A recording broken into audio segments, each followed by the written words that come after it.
You have a job. Maybe you hate it. Maybe the commute is too long. Maybe your boss is terrible. But here's the thing. You go home every single day. The three men you're about to meet don't always get that luxury. These aren't soldiers. These aren't war zones. These are just jobs. The Bering Sea, Alaska, December. The water temperature is -1 degree Celsius. Waves reach 30 feet tall. And somewhere out there, a small fishing boat is pulling up cages from the ocean floor. Inside that boat, men are working 20-hour shifts, in the dark, in the cold, on a deck that never stops moving.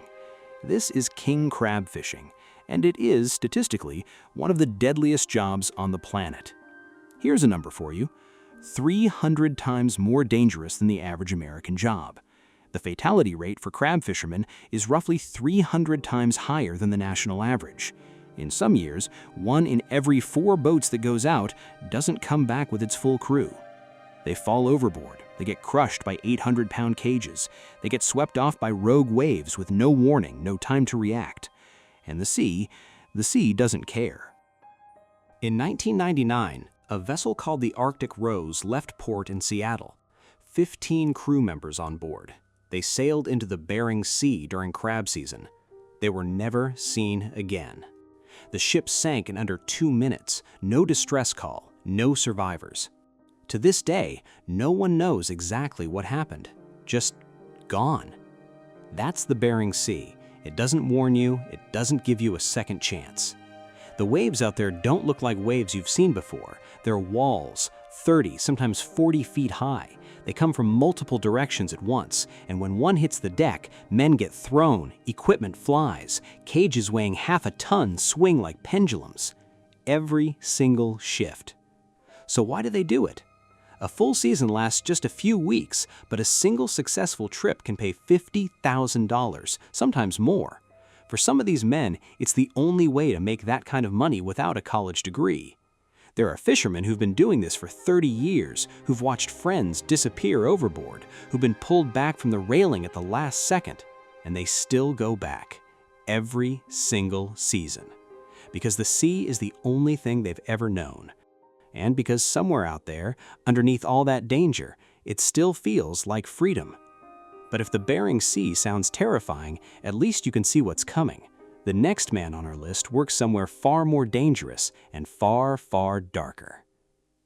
Somewhere above you, right now, there are power lines carrying 500,000 volts of electricity. And somewhere in the world, there's a man suspended from a helicopter reaching out and touching them with his bare hands. He's called a Hotline Technician, and what he does should be impossible. Here's the science, and it's as terrifying as it sounds. These technicians wear a special conductive suit, head to toe, every inch covered. When they touch the live wire, their entire body becomes part of the electrical circuit. The current flows through them, around them, because the suit equalizes the charge. If the suit fails, even a tiny hole, even a single loose connection, they die instantly. They can't touch the helicopter and the wire at the same time. If they do, the current finds a path through them, and they become the ground. One mistake, that's all it takes. Now here's what makes this even harder to understand. The helicopter pilot has to hold the aircraft perfectly still, in open air, in wind, while the technician hangs outside and works. Any sudden movement, any gust at the wrong moment, any miscommunication, and it's over. The technician works in complete silence, no radio chatter during contact, because even sound, even distraction, can cost a life. They work on lines that power entire cities. A single transmission tower can carry enough electricity to power 200,000 homes, and these men fix them, by hand, while they're running at full capacity. Because turning the power off isn't always an option. Hospitals, water treatment plants, emergency services, the grid never sleeps. These men train for years. They study electromagnetism. They practice until every movement is muscle memory. They rehearse every possible failure scenario, over and over, until the right response is automatic. And then they climb into a helicopter, fly toward a tower carrying 500,000 volts, and go to work.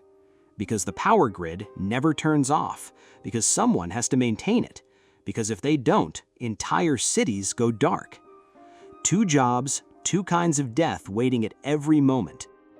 But the last job on this list, it doesn't kill you fast, it traps you first. Imagine living inside a metal tube the size of a van. You share it with 2 other people. You eat there, you sleep there. You've been inside for 28 days. Outside that tube, the ocean. 300 meters of cold, black water pressing against the walls. You are a saturation diver, and right now, you cannot leave. Here's the thing about pressure. At 300 meters underwater, the pressure on your body is 30 times greater than at the surface. If you came up too fast, the nitrogen dissolved in your blood would form bubbles inside your joints, inside your brain.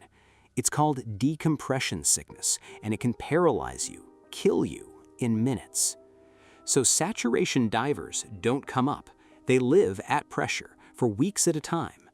Their bodies slowly adjusting to a world that was never meant for humans. The chamber they live in is kept at the same pressure as the ocean floor, 24 hours a day, even while they sleep, even while they eat. The air inside is a special mix, helium and oxygen, because regular air becomes toxic at that pressure. And because of the helium, their voices change. They sound like cartoon characters, high-pitched, strange, barely recognizable as human. That's how they spend their days, talking in helium voices in a metal tube 300 meters below the surface. Every day, they climb into a diving bell, a small pressurized capsule, and descend to the ocean floor. They weld oil pipelines, they repair underwater infrastructure, they inspect cables that carry electricity across the ocean floor. They do work that keeps the world's energy supply running. In complete darkness, in freezing water, with gloves so thick they can barely feel what they're touching. And then they go back to their tube and wait. Divers report vivid dreams, hallucinations, a strange floating feeling that follows them even after they surface, like their mind never fully comes back up. Some men do this for decades. Their bodies permanently changed by the pressure, joint damage, hearing loss, long-term neurological effects that science is still trying to understand. All for a paycheck, and the knowledge that what they do, no one else can. 3 men, 3 jobs. One fights the sea, one touches lightning, one lives in darkness for a month at a time.